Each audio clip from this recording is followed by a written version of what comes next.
E aí, galerinha, mais um vídeo por aqui, tá? Dessa vez nós vamos estudar monômios. Então pega lápis, caneta, papel. Vamos à nossa aula, tá? E monômios é exatamente quando nós temos uma representação de número e letras. Então aqui nós temos 34x ao quadrado.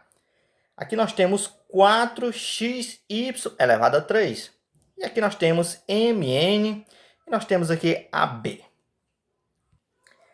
Observe que cada parte dessa, galerinha, é formada por números e letras, tá? Números e letras. Então, aqui é um exemplo, são exemplos de monômios, que é essa representação de números por letras. E os monômios, eles são divididos em partes, tá? Como eles são formados por números e letras, é bem fácil da gente diferenciar. Por exemplo, a parte numérica, a parte número, a gente vai chamar de coeficiente. Beleza. A parte letra nós vamos chamar de parte literal, certo? Todo monômio a gente vai identificar essas duas partes, que é a parte número, nós vamos chamar de coeficiente, e a parte letra nós vamos chamar de parte literal. Aqui nós já temos uma diferença, ó. Aqui nós já temos algo diferente do anterior. Por exemplo, a parte literal, que são a letra, está visível ao quadrado. E o coeficiente, será que aconteceu? Será que foi um erro de digitação? Não, galerinha, muitas vezes vai acontecer assim mesmo. Quando esse número não aparecer, né, que é a parte de coeficiente, a gente vai imaginar que aqui a gente tem o numeral 1, para efeito de cálculos em situações que virão depois, tá? A mesma coisa acontece aqui mn. É um monômio, tá? A parte literal é o mn, ó. E quem é o coeficiente? Como ele não apareceu, nós vamos dizer que o coeficiente é o número 1, certo? Então, estas são as partes de um monômio. Beleza, beleza, tá? Esses monômios também, galerinha, pode ser representado simbolicamente, tá? Então, nós temos aqui um texto. O quadrado do número A. O número A, gente, é uma letra, né? Então, a gente já sabe aqui que ele vai ser a parte literal, tá?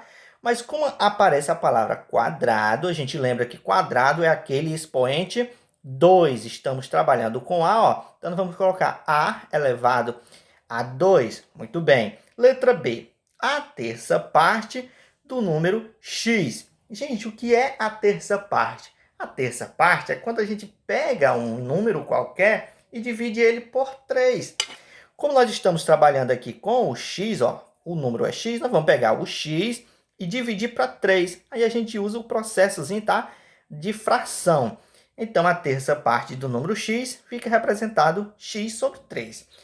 E o cubo do número x? O que é o cubo, gente? O cubo é diferente do quadrado, ó. O quadrado é expoente 2, tá? O número é n aqui, nesse caso eu já coloco n. E o cubo eu vou escrever o expoente 3. Estas são 3 representações simbólicas que a gente acaba de ver. A quarta representação aqui, ó, seria a raiz quadrada do número z, tá? Pronto, então já sei que é raiz quadrada. Já posso até colocar aqui, ó. Beleza? Então, como eu estou falando de número z, só colocar o z aqui, ó. Pronto, aqui eu já tenho mais um monômio, que é essa representação simbólica, ok? Aí depois que a gente percebe, que a gente entende o que são monômios, esses monômios eles podem crescer, tá? Pode aparecer 2 monômios, 3, 4 ou muito mais. E quando aparecem esses casos, separado por uma operação matemática, tá? De mais ou de menos, a gente chama aqui uma expressão algébrica, tá? Então, o que nós vamos ver agora são as expressões algébricas. Por exemplo, 34ab mais 5xy ao quadrado, ó, é a soma desses dois monômios. A gente vai ter aqui uma expressão algébrica. Nós temos 4a menos xy ao quadrado. Nós temos aqui uma subtração desses dois monômios. Então, aqui nós temos uma expressão algébrica, tá? Que é exatamente quando a gente tem soma ou subtração, ou seja, quando a gente usa as operações matemáticas para somar números com letras. Chamamos de expressões algébricas. que nós já temos expressões algébricas maiores, tá? Nós temos 3b mais 7y ao quadrado menos 32mn. E aqui nós temos uma outra expressão algébrica, né? ab ao quadrado mais y ao quadrado menos 8 mais 2m. Aqui nós já temos uma expressão algébrica formada aí por 4 monômios e aqui por 3 monômios, tá? Então, só repetindo, expressão algébrica é quando a gente tem operações matemáticas de números e letras. Chamamos de expressões algébricas. E estas expressões algébricas, podemos representá-las simbolicamente? Podemos sim, galerinha. Ó, é só traduzir o texto aqui, ó. O triplo do número A. Beleza. O que é triplo? Ah, triplo 3 vezes. Ok, então já coloco 3 vezes. O número A, que é o triplo de A, tá? Já coloquei 3A. Somado, então já vou usar a soma. Somado com o dobro do número B. O que é dobro? 2 vezes, ó. Beleza, 2 vezes o número B, eu apenas substituo o B. Então, o triplo do número A somado com o dobro do número B é exatamente 3A mais 2B. E aqui nós temos um outro exemplo, que é o quádruplo do número x diminuído da metade do número y. Galerinha, é só traduzir essas palavras matemáticas, né, que tem aqui, ó, essas expressões matemáticas para o símbolo. O que seria o quádruplo? Professor, o quádruplo é 4 vezes. Beleza, já coloca 4 vezes. O número x, coloca aqui o x. Ó. Eu estou traduzindo, ó, essa expressão aqui, ó. Diminuído. O que é diminuído? Menos a metade do número y. Então, eu vou escrever agora a metade do número y. E o que é metade, gente? Metade é quando a gente pega um número qualquer e divide ele para 2. Se eu tenho aqui esse número y, eu vou pegar o y, ó, e dividir para 2. Só que eu não vou usar, nesse caso, o símbolo de dividir. Eu vou usar fração, ó. Então, fração sobre 2. Vocês já sabem, né, que fração aqui é divisão. Então, o quádruplo do número x está aqui, ó, diminuído está aqui, da metade do número y, que aqui está, galerinha, ó, bem fácil de se fazer mesmo aqui, ó. Olha aqui esse outro exemplo, a terça parte do número m. Gente, terça parte, tá? Lembra lá do início do vídeo? Terça parte é quando nós temos um número e dividimos em 3 partes. Beleza.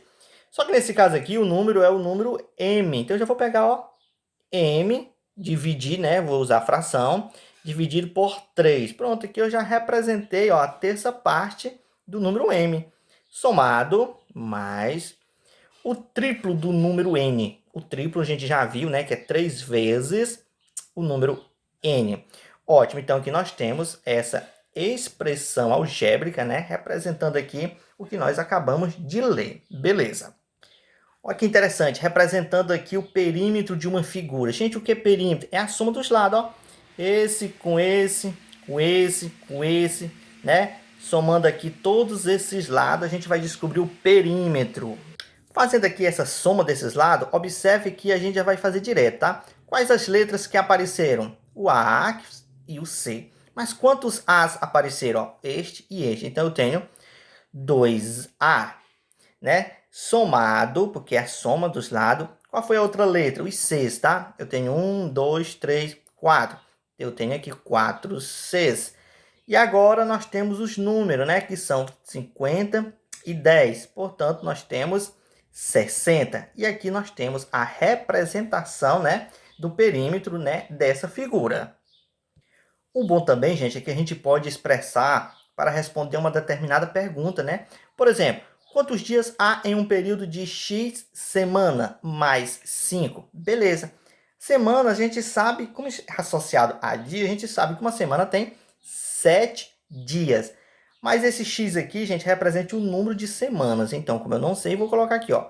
Então, eu tenho 7 semanas, ou X semanas, tá? Mais, já coloco o sinalzinho de mais, 5 dias. Então, aqui eu já preparei aqui essa expressão numérica, essa expressão algébrica, para efetuar, né, a quantidade de dias determinada nesse texto. Olhe que aqui também, ó, a gente já pode montar uma expressão algébrica para efetuar essa soma. Por exemplo, quanto vale a soma do número x, eu vou até colocar x, soma, tá? Mais 20, certo? Então, aqui, quanto vale a soma do número x com 20? Eu já vou montar aqui também essa outra expressão algébrica, ok? Muito bem, galerinha. Quando eu tenho uma expressão algébrica, eu posso determinar o valor numérico, tá? Dessa expressão. Para mim determinar o valor numérico da expressão, basta eu atribuir valores, ó. Por exemplo, vamos montar logo aqui essa expressão algébrica. Diz o seguinte: o triplo do número A, nós já sabemos, né, que é 3 vezes, né, o A, somado mais o dobro do número B, 2 vezes B, que é o dobro do número B. Pronto, acabei de montar aqui a minha expressão algébrica, tá? Só que agora foi me dado os valores. Diz que o A é 3 e diz que o B é 2. Eu vou apenas atribuir esses valores. Por exemplo, 3, já vou colocar aqui normal, vezes o A. Só que o meu A é 3 também, ó, foi dado aqui. Vou só substituir. Beleza, mais 2, está aqui o 2, né? Repetiu 2 vezes B. Mas quem é B é 2 também, ó. Então, já vou colocar aqui. Lembrando que esse valor 3 e esse valor 2 são os valores que foram dados. Eu tenho que atentar a isso, tá? Então, como foi esses valores dados, eu só substituí lá. Agora, eu vou somar aqui, que vai dar. Multiplicar, no caso, primeiro, 3 vezes 3, 9. Repete o mais. 2 vezes 2, 4. 9 mais 4, eu tenho 13. Opa, o que é esse 13? Esse 13 é o valor numérico dessa expressão algébrica aqui, ó. Então, com esses valores, 3 para A e 2 para B, ok? Olha aqui um outro exemplo para ficar melhor a aprendizagem, tá? O quádruplo do número x. Nós já sabemos, né, que o quádruplo do número x é exatamente 4 vezes, né, porque quádruplo é 4 vezes o número x, diminuído, ó, eu vou só traduzir, menos a metade do número y. A gente já viu, né, o que é metade, dividir por 2. Pronto, montei aqui a minha expressão. Agora, para a gente encontrar o valor numérico, nós vamos atribuir os valores que foram me dados. X, 2, Y, 6. Observa, gente, que a gente tem que atentar sempre para esses valores, tá? O X é 2, então já vou substituir aqui, ó. E o Y é 6, vou substituir aqui. Então, fazendo, fica o 4. Repete, 4 vezes. Quem é o X? Ah, professor, o X é 2. Beleza, já vou colocar o 2 aqui, ó. Menos, ó, vou seguir toda a estrutura da expressão, tá? Menos, quem é o Y? 6. Já coloca aqui o 6, ó, sobre 2. Observa que quando a gente substitui os valores, desaparecem letras, né? Agora vamos só calcular o que nós temos para calcular aqui, ó. 4 vezes 2, 8, menos 6 dividido para 2 é igual a 3. Observa que está sempre diminuindo. E agora a gente vai finalizar, tá? 8 menos 3 dá 5. Então, 8 menos 3, 5. O que é o 5? O 5, gente, é exatamente o valor numérico dessa expressão aqui, tá? Mas aí vamos observar, como eu falei sempre, gente, se eu mudar o valor do x e mudar o valor do y, tá? Botar aqui qualquer outro valor para x, qualquer outro valor para y, claro que esse valor numérico também vai mudar. É isso aí, galera. Então, como sempre, qualquer dúvida, volta o vídeo, tá? Dá uma olhadinha, pesquisem, continue estudando, tá? Em breve estaremos todos juntos. Fiquem com Deus.